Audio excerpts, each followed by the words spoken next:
नमस्कार दोस्तों, मेरा नाम राज है और आज मैं आपको जो दिल दहला देने वाली भयानक घटना बताने वाला हूँ। वो घटना उत्तर प्रदेश के बलरामपुर की रहने वाली नेहा नाम की लड़की की है। नेहा एक 19 साल की जवान और महत्वाकांक्षी लड़की थी। वो एक छोटे से गांव सोनपुरवा में रहती थी, लेकिन उसकी आंखों के सपने बहुत बड़े थे। उसे यकीन था कि एक दिन वो अपने परिवार को गरीबी से निकालकर एक बेहतर जीवन देगी। सोशल मीडिया ने नेहा के सपनों को पंख दे दिए। फेसबुक पर उसकी नई नई दोस्ती ने उसे ऐसा महसूस कराया कि वो अपनी सीमाओं से बाहर निकलकर दुनिया को जान सकती है। लेकिन नेहा नहीं जानती थी कि ये डिजिटल दुनिया उसे अंधेरे की ऐसी खाई में धकेलने वाली थी जहां से वापस लौटना नामुमकिन होगा। 23 अक्टूबर फेसबुक पर नेहा की दोस्ती करण नाम के लड़के से हुई। करण के प्रोफाइल पर उसकी तस्वीरें किसी अमीर खुशहाल शख्स की तरह लगती थीं। वो महंगी कारों, विदेशी यात्राओं और खूबसूरत जगहों की तस्वीरें शेयर करता था।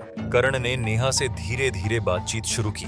वो उससे उसकी जिंदगी, सपनों और परेशानियों के बारे में पूछता रहता था। नेहा को पहली बार ऐसा लगा कि कोई उसे सच में समझता है। कुछ ही हफ्तों में करण ने नेहा को यकीन दिला दिया कि वो उससे प्यार करता है और अगर वो दिल्ली आए तो उसकी जिंदगी बदल जाएगी। उसने नेहा को बताया कि दिल्ली में उसकी बहुत पहचान है। वो अपनी पढ़ाई करते हुए अच्छा कमा सकती है, जिससे वो अपनी फैमिली की हेल्प कर पाएगी। नेहा ने करण पे भरोसा कर अपना घर छोड़ दिया। एक नई जिंदगी की तलाश में वो दिल्ली जा पहुंची। दिल्ली बस स्टेशन पे करण नेहा को रिसीव करने पहुंचा। करण को देखकर नेहा बहुत खुश हुई। करण ने नेहा को यकीन दिलाया कि उसकी जिंदगी अब बेहतर हो जाएगी। करण नेहा को लेकर पुरानी दिल्ली के एक छोटे से घर में पहुंचा। करण ने नेहा को समझाया कि उसे कुछ दिनों के लिए इस घर में रहना होगा। कुछ दिन बाद वो उसके रहने की व्यवस्था बना देगा। लेकिन 2 दिन बाद करण ने उसे एक औरत से मिलवाया जिसका नाम राधा था। कर्ण ने नेहा को बताया कि ये राधा आंटी है, ये तुम्हारे रहने और खाने का इंतजाम कर देगी। 2-4 दिनों में मैं तुम्हारे लिए काम का भी इंतजाम कर दूंगा। राधा नेहा को देखकर मुस्कुराई, लेकिन उसकी मुस्कान में एक अजीब सी ठंडक थी। नेहा अपने बेहतर भविष्य के बारे में सोचकर मन ही मन खुश हो रही थी, लेकिन उसे ये नहीं पता था कि आने वाला भविष्य कितना अंधेरे से भरा हुआ है। कुछ ही समय बाद नेहा को एहसास हुआ कि वो एक बहुत बड़े धोखे का शिकार हो चुकी है। कर्ण नेहा को तब तक राधा को बेचकर जा चुका था। असल में राधा एक वेश्यालय चलाती थी। कर्ण ने सही कहा था कि तुम्हारी जिंदगी बदल जाएगी, पर वो बदलकर इतनी घिनौनी और दर्दनाक हो जाएगी, ऐसा एहसास नेहा को नहीं था। नेहा को वेश्यावृत्ति में धकेल दिया गया। उसने विरोध किया, लेकिन हर बार उसे धमकाया जाता और मारा पीटा जाता। वो हर रात अपने भाग्य को कोसती और रोती। उसे लगातार ग्राहकों के सामने पेश किया जाता और उसकी हर कोशिश को कुचल दिया जाता। एक रात नेहा ने फैसला किया कि अब वो इस नरक से भागेगी। उसने एक मौका देखकर चुपचाप वेश्यालय से निकलने की कोशिश की। किसी तरह वो वहां से बचकर निकल भी गई और दिल्ली की सड़कों पर भागती रही। उसकी आंखों में डर और दिमाग में केवल एक ही ख्याल था कि मुझे घर लौटना है। लेकिन नेहा का पीछा किया जा रहा था। वेश्यालय के लोगों को पता चल गया था कि वो भाग चुकी है। उन्होंने अपने खबरियों के जरिए जाल बिछाकर उसे पकड़ लिया। अब नेहा फिर से उसी नरक में पहुंच चुकी थी, पर उसका मन पक्का था कि वो ये काम अब किसी भी कीमत पर नहीं करेगी। नेहा को फिर से उसी काम को करने के लिए फोर्स किया जाने लगा। इसके लिए उसे हर तरह से प्रताड़ित किया जाने लगा,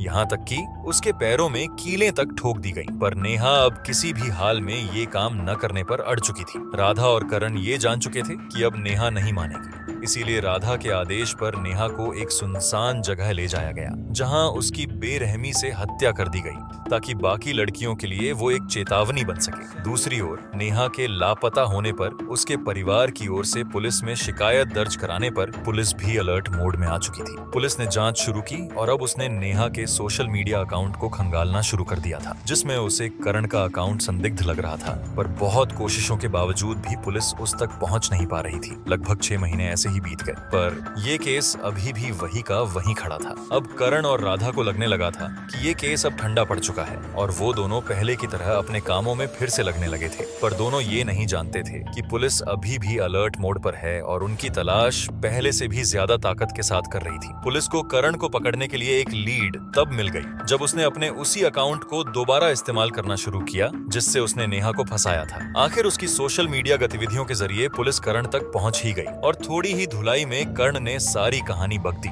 साथ ही ये भी बता दिया कि राधा कहाँ है। कर्ण और राधा के बड़े नेटवर्क का खुलासा हुआ, जो भोली भाली लड़कियों को प्यार के झूठे जाल में फंसाकर उन्हें वेश्यावृत्ति में धकेलते थे। पुलिस ने कई लड़कियों को बचाया, लेकिन नेहा अब इस दुनिया में नहीं थी। नेहा की ये दर्दनाक कहानी समाज को कई बातें सिखाती है, जैसे सोशल मीडिया पर अनजान लोगों से सावधान रहें, किसी अजनबी पर आंख मूंद कर भरोसा न करें, अपनी योजनाओं के बारे में परिवार को बताएं, अपने सपनों को साकार करने के लिए सही और सुरक्षित रास्ते चुनें। आज नेहा का जीवन खत्म हो चुका है, लेकिन उसकी कहानी समाज के लिए एक कड़वी सीख बन गई है। हर लड़की को ये याद रखना चाहिए कि डिजिटल दुनिया में दिखने वाले लोग और वादे हमेशा सच्चे नहीं होते। ऐसे डिजिटल प्लेटफॉर्म का इस्तेमाल करते समय हमेशा सावधानी बरतनी चाहिए।